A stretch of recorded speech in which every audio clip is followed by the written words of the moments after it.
The single most important decision that you will make in your life is the choice on where to live.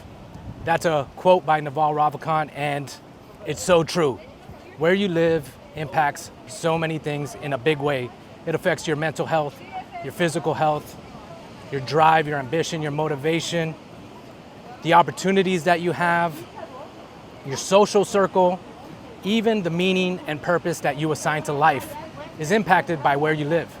So it's something that we should consider. I think so many people go about life on the default setting, and they don't really take into consideration that if where they're at isn't working for them, they can find another place that is.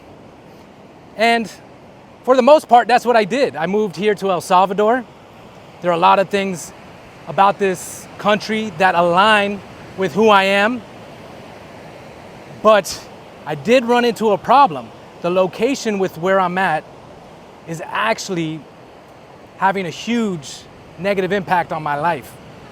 There are certain struggles that I'm going through which have made me think really hard about what it is about a location which make it ideal for living.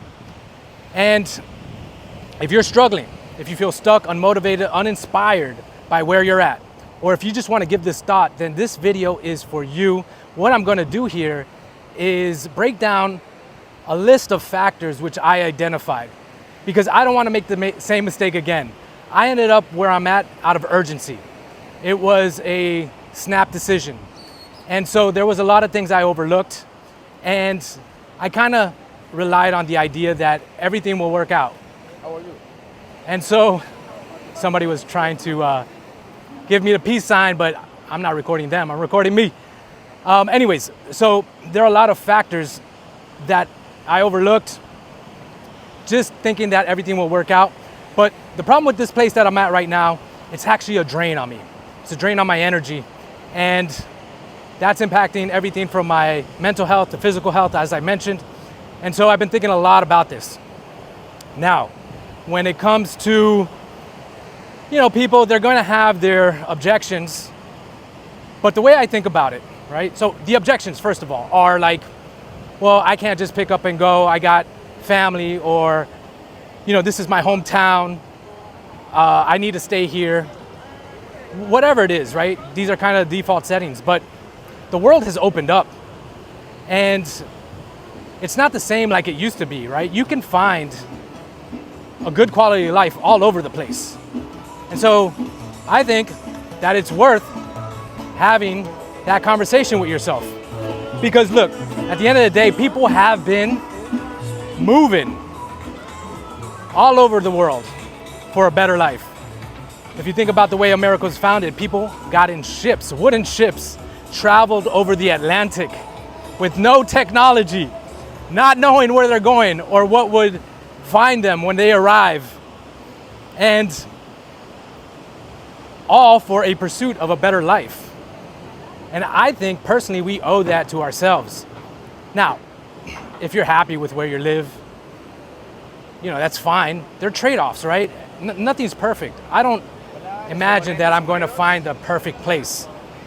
I always realize that there's going to be trade-offs, but I have identified these factors that if you can hit these factors, it should alleviate the trade-offs, right? The net benefit is going to be positive, or the net effect is going to be positive. And so the way I see it is in three buckets. There's energy, there's lifestyle, and then there are relationships. So when it comes to energy, that's what I think we should all strive to optimize for. Everything you do in life is better when you do it with energy. There's nothing that you do in life where you don't want a more energetic state. Go to work. I'd rather go to work with high energy. Hang out with family. Family's gonna love you when you're more high energy. Friends too. Doing, your tasks, being productive. You wanna be high energy. So I think that's the thing to optimize for. And there's certain factors that allow us to operate at our highest optimal state. And one of those is sunlight. So over here in El Salvador is nothing but sunlight over here. And look, sunlight is so important. Here's this crazy stat. The highest suicide rates in America are Montana, Alaska, and Wyoming. These are all states that are rural, they have harsh winters, and there's not a lot of development, not a lot of social life. And so I don't think that's a coincidence. I think those are factors that really play into our well-being. And in this case, where you live, it literally could mean life or death. And so when it comes to energy, sunlight's a big part of it. Weather is too. I know I wouldn't be able to last in a cold climate. It would really impact my mood. There's actually like a condition, I forgot what it's called, but it's like seasonal depression that happens. I think the acronym is SAD. But yeah, when winter comes around for a lot of people, they get depressed. And I couldn't imagine living whatever it was, 6 months, 8 months depressed. That would really affect me because I'm a high energy person. I like to be productive. I like to be pursuing my goals. And if I'm not in the right mental state, I mean, that itself could throw me into a deeper hole. Other factors are like noise pollution. So where I live right now, that's one of the biggest impacts that is affecting me, the noise pollution. I live near a town, and in El Salvador, they love their fireworks. And this town shoots off bombs every night at all hours during the day. And it doesn't matter if it's New Year's Eve or if it's Tuesday night. It's literally fireworks all the time. And so you can imagine just the kind of chaos that creates. And so noise pollution is a huge factor. There's traffic. Also, another situation that I'm in. I got one lane going to my complex, and that one lane comes from the main road. So I gotta use that one lane in and out. And where I'm at, lots of the development happening. So traffic has been picking up lately. And so just to go to the store, it takes like 30 minutes and it's right there. So that's another huge impact that you wanna consider.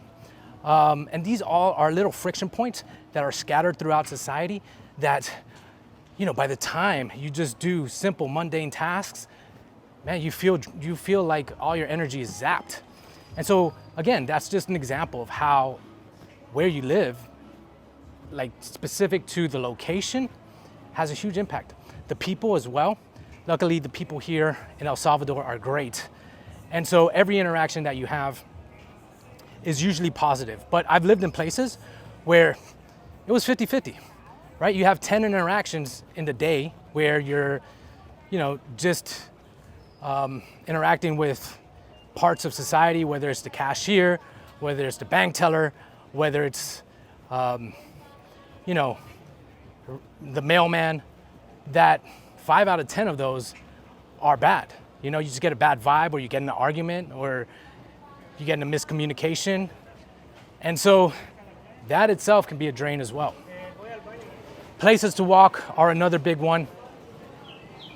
You want to have places where you can walk. That's another huge impact on your energy. Also, light pollution. Again, another factor with where I live. There's like floodlights all over the place. And they really, at night, don't allow you to relax. And so it's another impact. And so these are things that you want to consider. Now, when it comes to lifestyle, you want to think about where you can get your food at, whether you got access to quality food. You also want to think about convenience, how easy it is to get things. You want to think about amenities, if you like to go to the gym, the sauna, steam room, things like that. When it comes to, other recreational activities, can you go mountain climbing? Can you go mountain biking? Can you go surfing? It depends on what you want out of life. And you just need to make sure that the place you live aligns with that. And when it comes to relationships, Of course, if you're entrepreneurial minded, you want to be around other people who are motivated. You ever been in a place where everyone is a drag? No one has any ambition. No one has any goals. No one wants to do anything. They're happy being mediocre and where they live. It sucks. And so it doesn't match. And so these things are things you want to think about, right? Maybe you're religious. Is there a religious community around there? Do you have a church that you can go to? Or if you have some type of political affiliation, or you have some type of cultural identity. Like, look at these people right now in liberal parts of the world, and imagine being a Trump supporter or driving a Tesla, right? We see what the impact is. I remember during COVID, that was really a interesting time for me, because I wasn't taking the vaccine and I saw through all the propaganda and all the lies, and I had my community kind of turn on me. And so finding a like-minded group of people, or living around people that have a certain orientation to their worldview that matches yours, I mean, that could be a big factor in your quality of life. So, man, that was a long-winded explanation. But yeah, man, where to live is actually a really big deal. And I think it's worthwhile to consider. I think it's worthwhile to think about. And, people have made changes and done extreme things for a better quality of life all throughout history. And there should be nothing really stopping you. I've even seen people bring their parents with them. People say, oh, I can't leave my parents behind. People brought their parents with them. Where there's a will, there's a way. You can make it happen. And it takes a little bit of effort, but you owe it to yourself. You got one life to live. And if where you're at is draining you, make the effort, because it's worth it. All right, y'all. Peace.